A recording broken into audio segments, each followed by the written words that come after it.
Hey everybody, so another day, another storm, another time to search on the beach. Oh, the beach is here apparently. Jesus Christ. Can you see? Jesus. Alright, start at the beginning, work your way down. I wonder what we'll find today. I will say something though, there is a smell now. There is a definite smell of dead and rotting fishy stuff. There is a... How did that get all the way... Oh, fuck, I'm moving. Yeah, the dead starfish and things, and, you know, all the detritus. That was a bad mistake!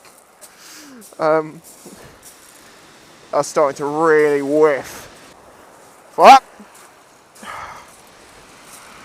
Starfish, not a surprise.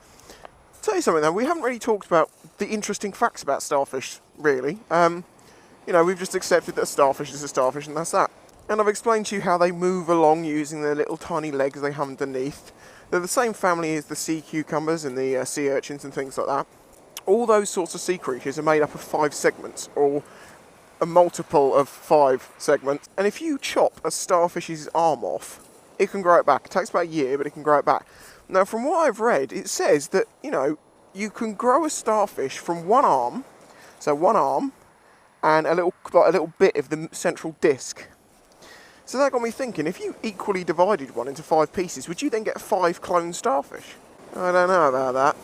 Very little left now from the looks of it. Oh yeah, look, we got the council aficionados, because the beach huts are falling off the beach. Yep, it's a sea mouse, but now I can actually show you a sea mouse in high quality. Hang on, I took really fucking close pictures of it, of course I can see this in high quality. Now if you notice, this sea mouse is moving. You're going back, buddy. Yeah, this is the little camera I bought. Panasonic HXWA3. Just a little full HD camcorder. Just so happens to be waterproof to 5 meters, so I don't have to worry about taking it out in the rain. It's a nice little thing. I'm really pleased with it, and I got it on a good deal. And look what we found. We found a mantis shrimp, another one.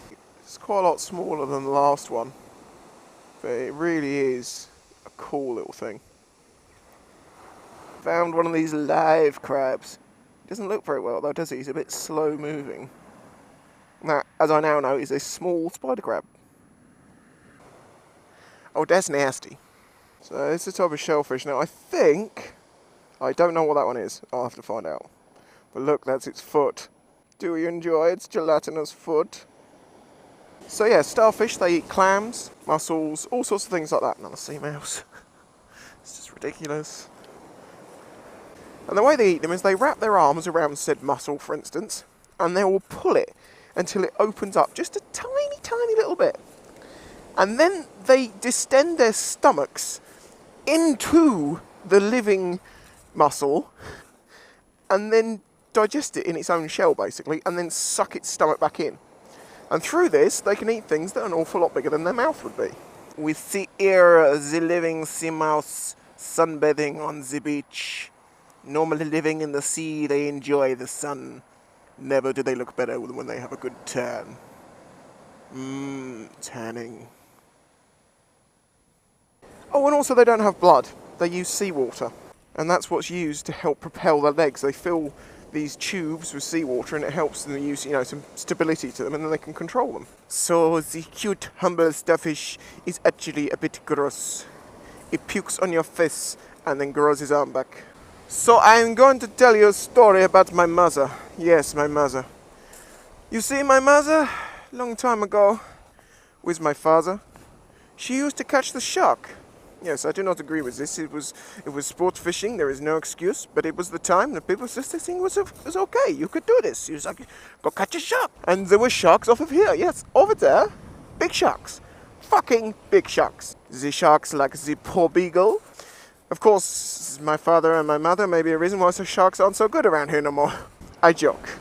They did catch some, but they didn't catch all that many. Anyways, yes, so she catches the sharks with the rod and the line. Run from the sea. It's a bit sad, but at the time, you know, things weren't thought about the way they are now. It was all rod and line stuff, and they didn't use the fucking pussy like, you know, like they do fishermen now. You'll see them in a boat, strapped to the chair, strapped to the rod, everything's fucking strapped up. No, my mother, she caught it with a fucking rod and her own self. This is why you do not fuck with Mother Spice. She is a shark killer. And she was once chased by a Swedish woman with an axe. I'm not saying any more than that. As I said, don't fuck with the mother spice. She kill you. She got training. So what the fuck was I saying? Right, yeah, they did used to chop meat off of the sharks, steak them up, freeze them, and then other people bought stuff and people ate shark. Oh no, the sea urchin has added suspense to the story. See the sea urchin. What you will notice is, one, it's missing all its little arms and the sea's going to run over my feet. But what we will also notice is it's in 5 segments. Because as I said, these types of animals all come in 5 segments. I'll get on with the story. Yes, basically they'd end up with, a shark's carcass, head, spine, tail, which they would dispose of back into the sea. Good place it would be. It's going to have at least something that can benefit from its death. Well, you see, on one occasion they threw it off the end of a jetty. And the following day there was a diver there doing some work to said jetty. He knew, my father and my mother knew, that they'd thrown said carcass off of the end, which had sunk straight to the bottom. So as there's people stood there on this jetty looking out to sea, this diver comes up with the shark, or with most of it, and a knife, and starts thrashing about, pretending to be in a fight with a shark, pretending to stab it. The looks apparently on the faces of the people standing by, like, oh my god, there's a man wrestling a shark with a knife. You can tell how much of the beach has been ripped off. These are the roots of plants that would have been on the surface before. In fact, that would have probably been just under the surface. I got a comment the other day to do with these videos. It really made me laugh. Yeah, they said the reason all these starfish are washing up on the beach is because of the Fukushima radiation leak. Now, I agree with you, the Fukushima radiation leak is doing some major damage. However, it is perfectly normal and perfectly expectable to find these sorts of things on beaches after continuous storms. This is the problem when you don't look at things from the right perspective. You just try and find something to match what you're feeling. Yes, there is a leak going on at Fukushima. It's probably awful lot worse than we even think it is now, even though we know it's very bad. But that doesn't change the fact that this sort of thing is normal and happens all the time. Same as like the dead birds falling out of the sky, around 2012, when they thought it was going to be the end of the fuck off crow! Oh, feisty one, are ya? Around 2012, when everyone thought they were going to die, there was birds falling out of the sky in places, and this was weird. However, it's happened on plenty of other years, and no one's really put too much to it. But because it seems to fit with this story, they're using it, and that's so wrong. That's not the way science works. You don't fit things to your theory. You have to try and disprove your theory more than anything, and if you can't disprove it, well, then it must be the truth. I'll mention it again, I have a Facebook and a Twitter. If you follow these, every now and then I put up little bits of video that I wouldn't normally put up on the channel because there's not enough to make a whole video. And they're up there. I've only done 2 in the past few months, I'll be honest. But yeah, you can only find the link if you go through the Facebook. Where the sun's out today and it's quite warm, that little corner's really warming up with a concrete wall. The smell of some dead starfish there is quite wrong. So not so much on the beach this time. As I say, the storms are calming down now. I think basically a lot of it's just been ripped through and there's not so much to bring up now. So what I think I might do next time, and I can't do it today because the tide's already high, is I'm going to go to some rocks and some things on the beach and I'll see what I can find under them, because I can find fishes and crabs and all sorts of weird little things. So as always, I'll catch you next time. And then after Christmas, I've had an awful lot of emails asking me about video editing software. So I get the feeling a lot of you are going to be producing videos soon.